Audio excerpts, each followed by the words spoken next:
Salut les pongistes! Aujourd'hui, je voudrais vous parler en 5 minutes de l'histoire de notre sport, et plus spécifiquement de l'évolution du matériel pongiste, puisque d'une part, en plus ou moins un siècle, il s'est passé beaucoup de choses intéressantes, et d'autre part, en me penchant sur le sujet, je me suis dit qu'il serait intéressant de porter à la connaissance des plus jeunes, mais pas que, certains faits historiques qui permettraient de relativiser la problématique des plaques de merde, par exemple. C'est dans les milieux bourgeois en Angleterre, à la fin du 19e siècle, que le tennis d'intérieur fait son apparition. La légende raconte que lors d'une soirée où il a été fortement question des schémas de jeu au tennis, les invités ont utilisé la table du repas pour illustrer leurs propos, un bouchon de champagne pour faire office de balle, des boîtes à cigares en guise de raquettes et des livres pour le filet. C'est ainsi que le ping serait né. Des raquettes cordées miniatures ont ensuite fait leur apparition. Le jeu se pratiquait à l'époque avec une balle en caoutchouc ou en liège émail. Le premier jeu de tennis de table est arrivé en 1890 avec des raquettes en peau de tambourin d'abord, puis en bois, et ça a commencé à devenir intéressant lorsque les raquettes papier de verre ou encore les raquettes liège sont arrivées, puisqu'elles ont introduit la notion d'effet.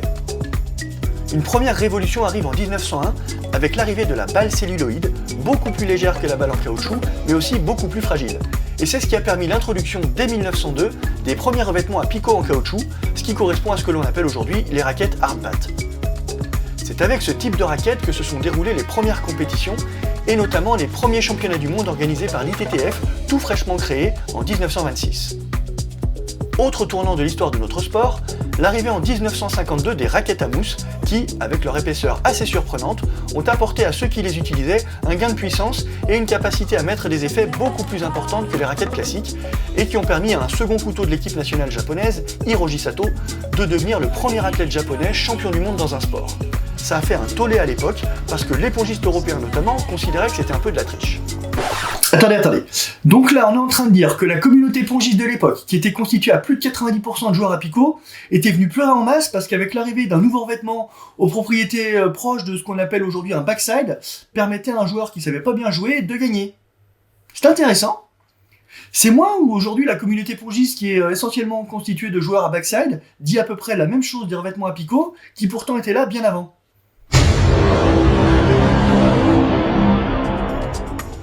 Bref, ces raquettes moussées ont permis au Japon de rafler plusieurs titres de champion du monde dans les années 50, avant d'être finalement interdites par l'ITTF en 1959.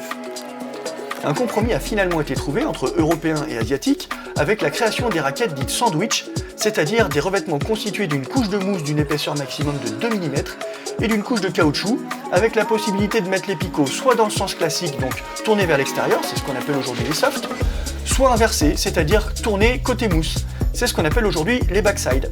C'est à ce moment-là que la Chine, notamment grâce à des innovations technologiques qui ont permis l'arrivée de revêtements nouvelle génération, s'est mise à dominer le tennis de table mondial, et c'est aussi à cette époque que le top spin est arrivé, les nouveaux revêtements permettant d'imprimer de plus en plus d'effets à la balle. J'ai pas réussi à trouver l'info, mais je suppose que c'est aussi dans le cadre de ces évolutions technologiques que sont apparus progressivement les picolons, probablement issus de l'expérimentation rapidement interdite des revêtements dits spaghetti, qui étaient des picots très longs et très souples, qui renvoyaient la balle de manière très, et a priori trop, aléatoire. Les années 70 marquent l'arrivée de la colle rapide. Un joueur hongrois, Tibor Klampár, qui était l'idole d'un certain Jan Ove Waldner, avait remarqué que ces revêtements avaient des propriétés beaucoup plus catapultantes quand ils venaient d'être collés.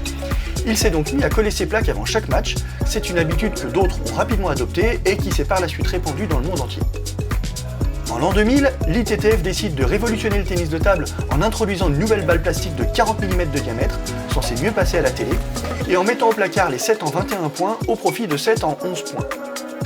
Peu de temps après, en 2008, elle interdit également la colle rapide, d'une part pour des raisons sanitaires, la colle rapide contenant des solvants volatiles, et d'autre part parce que certains considéraient le recours à cette colle comme du dopage matériel.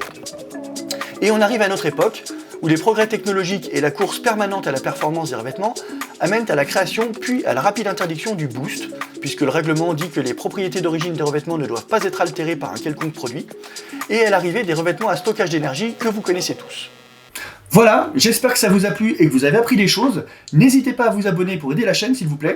Merci et à bientôt.